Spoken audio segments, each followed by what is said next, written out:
Hi Zoe, thanks so much for joining us on Britain's Birth Stories podcast. Hello, I'm very happy to be here. Thank you. Would you like to tell us where you're based and who's in your family? Yeah, so I'm based in Northampton, and I am married to my husband Chris, and we have one little girl who is 3. Oh, amazing. And what's your profession apart from taking care of your family? My degree is in marketing, so my background is in marketing, but I'm now a full-time hypnobirthing teacher. Wow, right. I'm sure we'll get into that later on, definitely. So let's go straight into your pregnancy. Was this something that you'd thought about and considered, or was this a bit unexpected? So it's something that we had planned for quite a while, actually.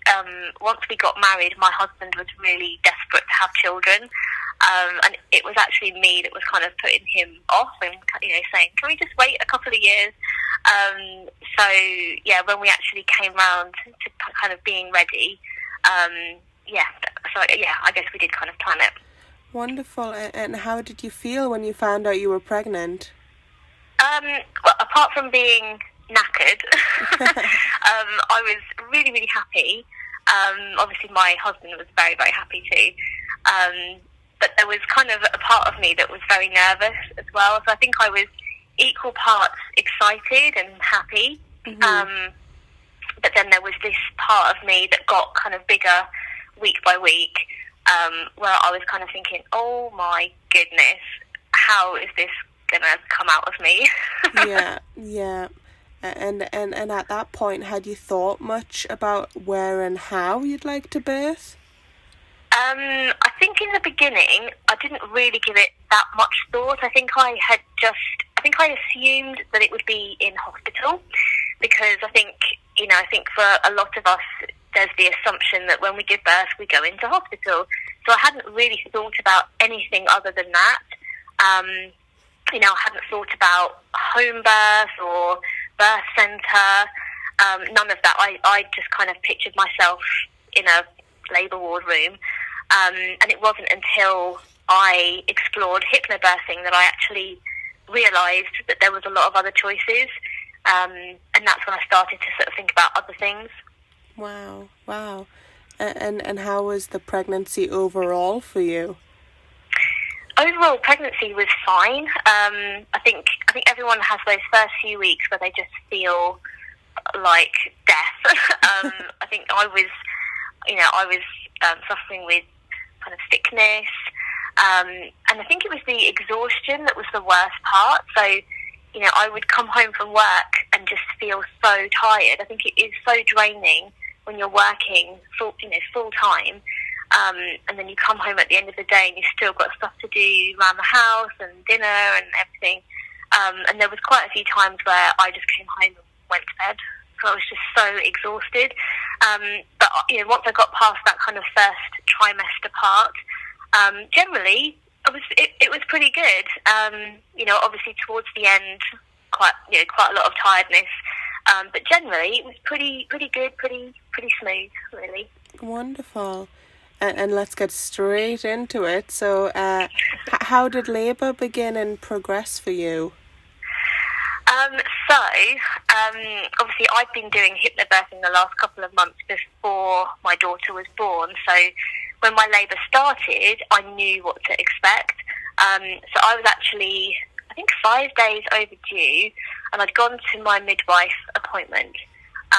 And during that appointment, I'd had a stretch and sweep, mm-hmm. which I'd consented to, but it wasn't very comfortable.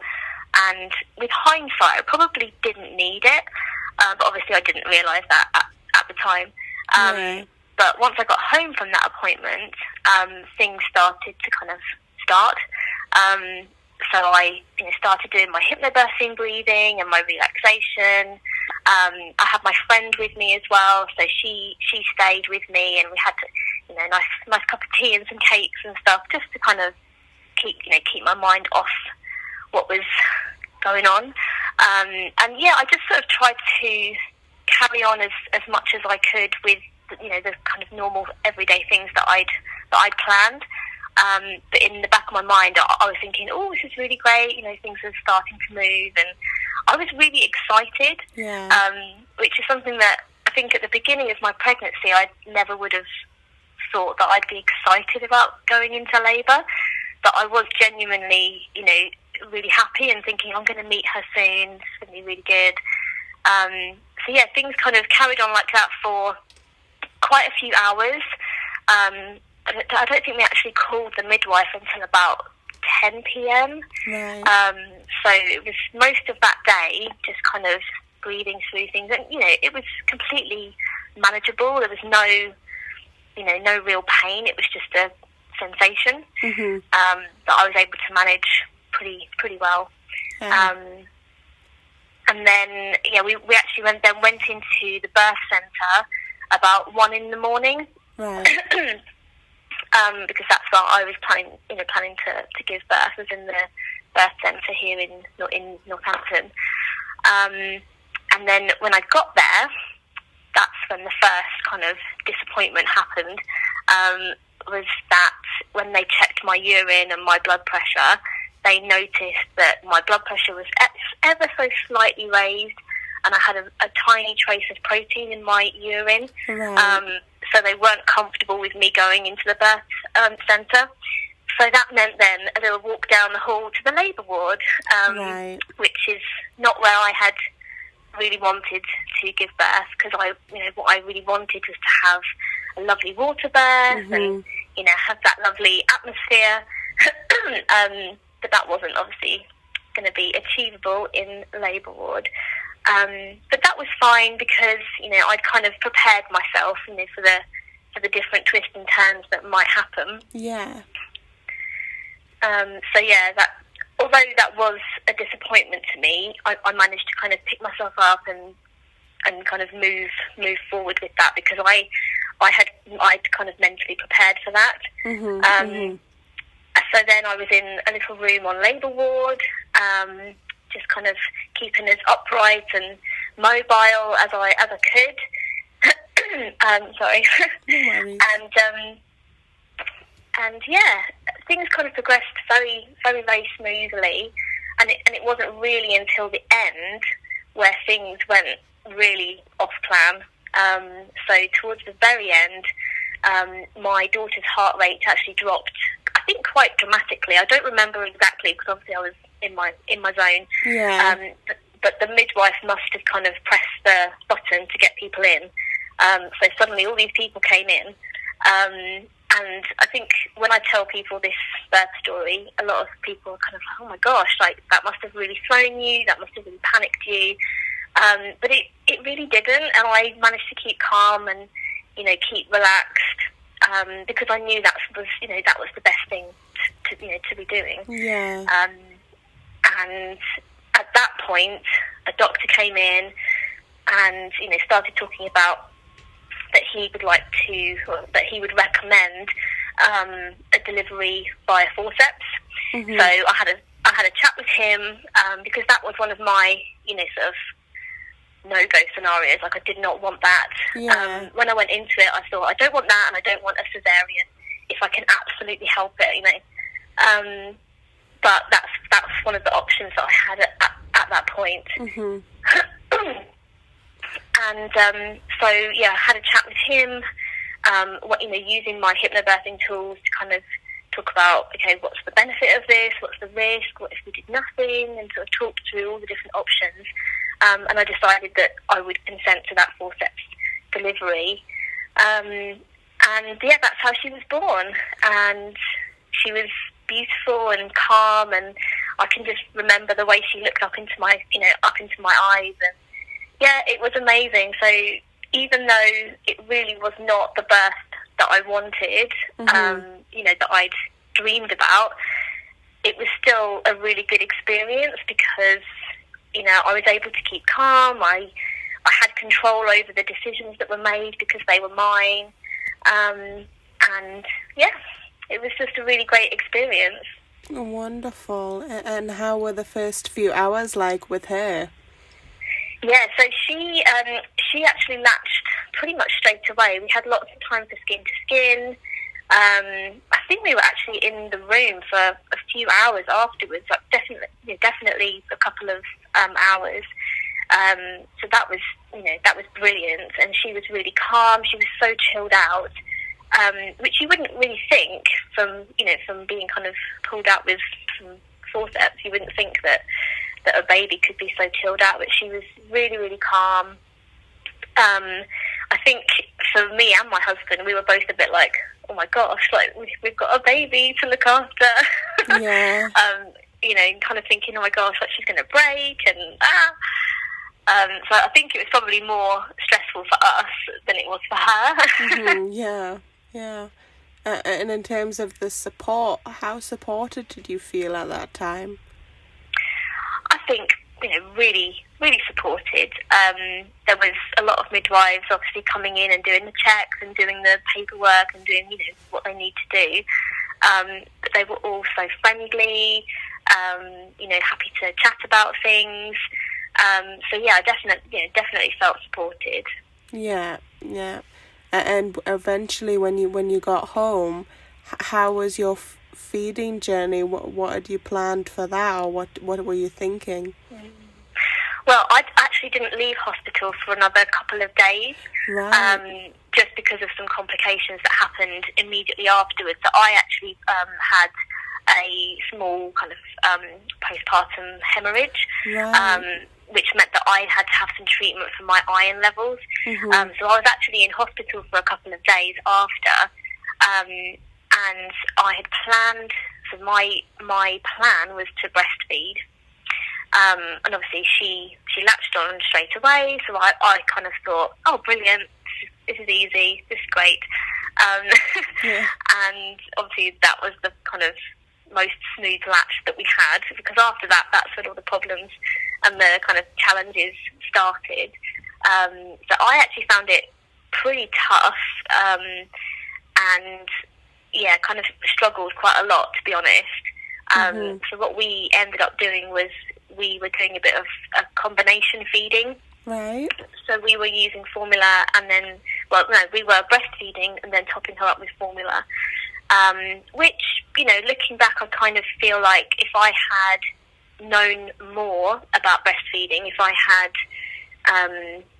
kind of understood a little bit more about it, I think things probably would have been a bit different, or quite a lot different. But where we ended up was after a couple of weeks, obviously once we were home, we actually then switched to formula, fully formula. And that decision actually kind of left me feeling two ways. I was really happy on one hand because I felt like, I could kind of be a lot happier with feeding, because feeding had kind of got to a point where I was crying, she was crying, we were all crying, and it just wasn't fun. But I also felt really guilty and regretful that I hadn't managed to do what I wanted to do.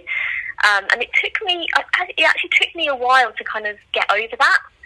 And I think that for a lot of people, there are a lot of people who want to breastfeed and do find it difficult and do struggle. Equally there are people who find it really easy, but there are a lot of people who struggle because they either just don't know what to expect, or they don't know, what to do, but they also don't really have access to the right level of support.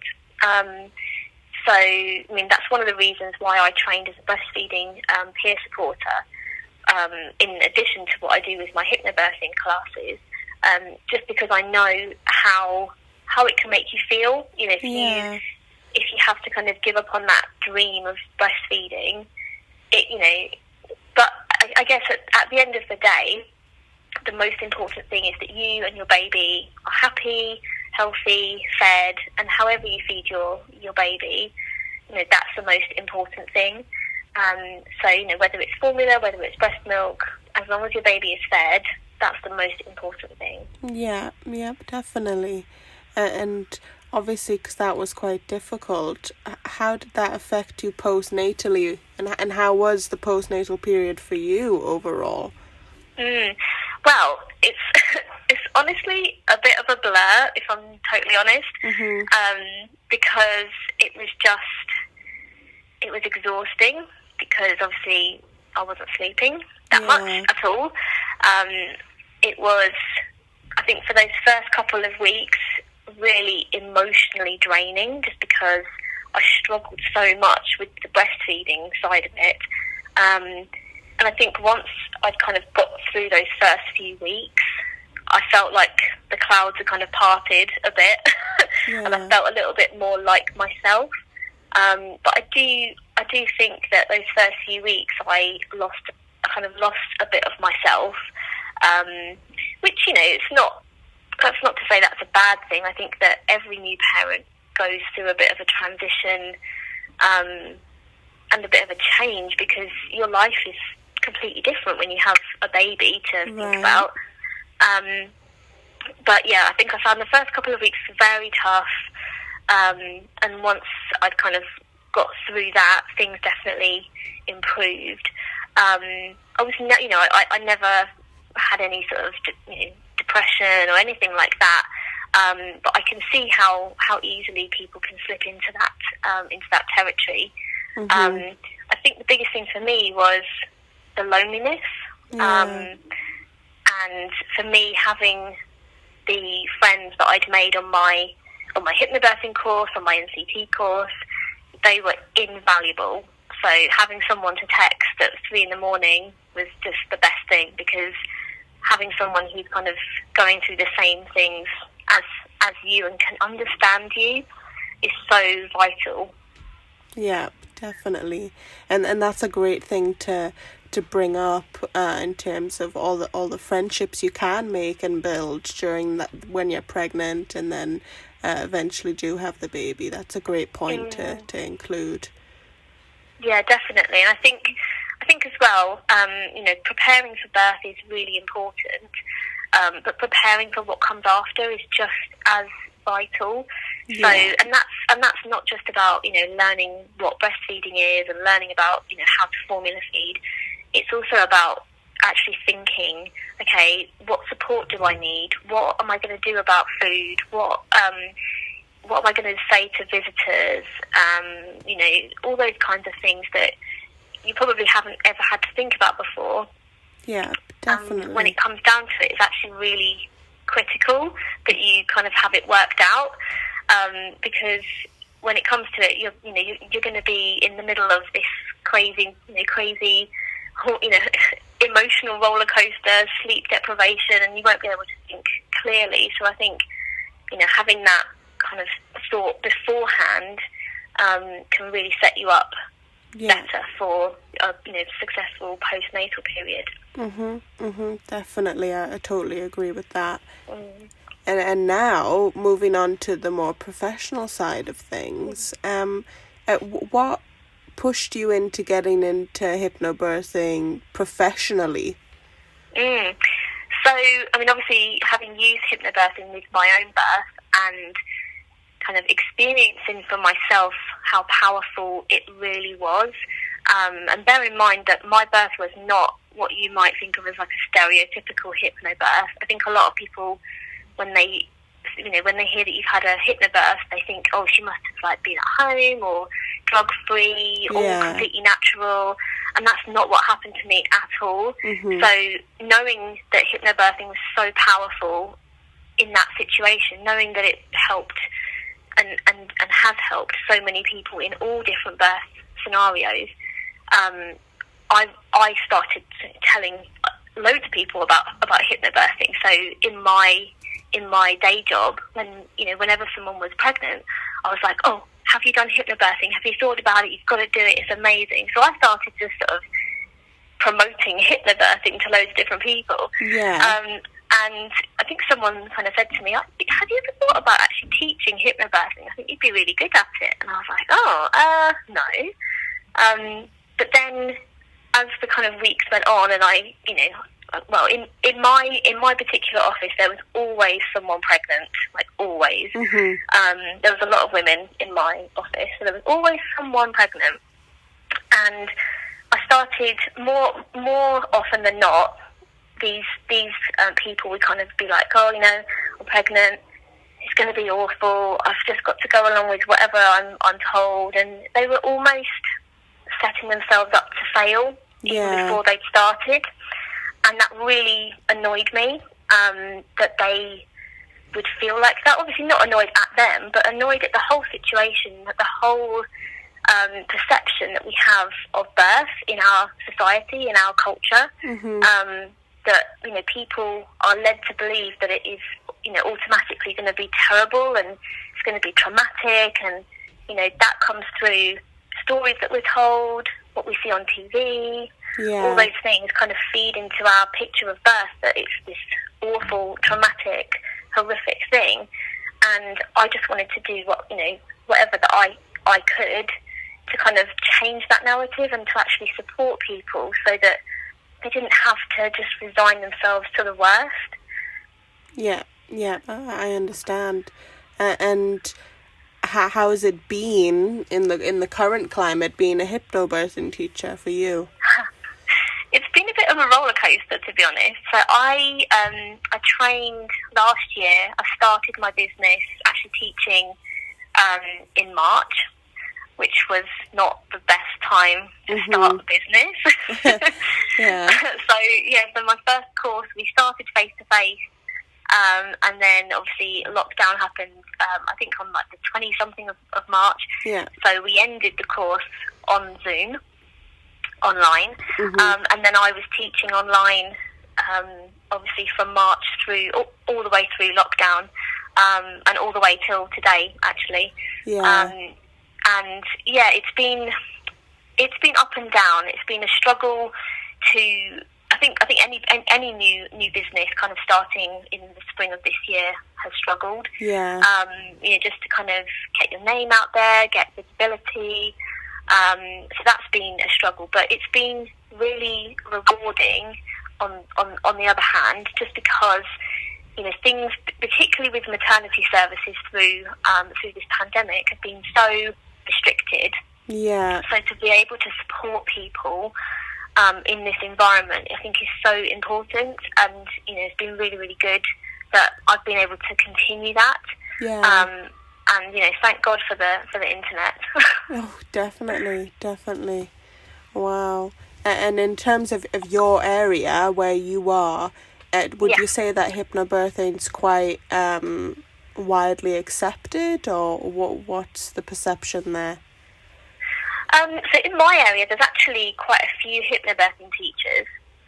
I know that there are some areas where there's fewer hypnobirthing teachers. So I feel like in my area in particular, there's probably more noise around hypnobirthing. But I think generally, you know, over the last few years, hypnobirthing has kind of been trending upwards, if you like. And that more people are certainly talking about it. I think there's still quite a big barrier to overcome, because I think the name hypnobirthing doesn't really help it. It sounds really like hippy-dippy. I have to say, I mean, I was initially quite sceptical about hypnobirthing when I'd first heard about it. Because I thought it was just going to be a bit of deep breathing and a bit of relaxation, which, you know, that is part of it, but it's so much more than that. The name doesn't really help it. So I feel like there is still a bit of a barrier to get over, in terms of, you know, helping people to not just dismiss it based on a silly name. Definitely. And how has your work as a breastfeeding supporter been throughout all of this? So I actually trained over the summer with the Mindful Breastfeeding School. So I'm just starting to offer my clients breastfeeding support. So I've been doing a couple of my case studies, which have been amazing.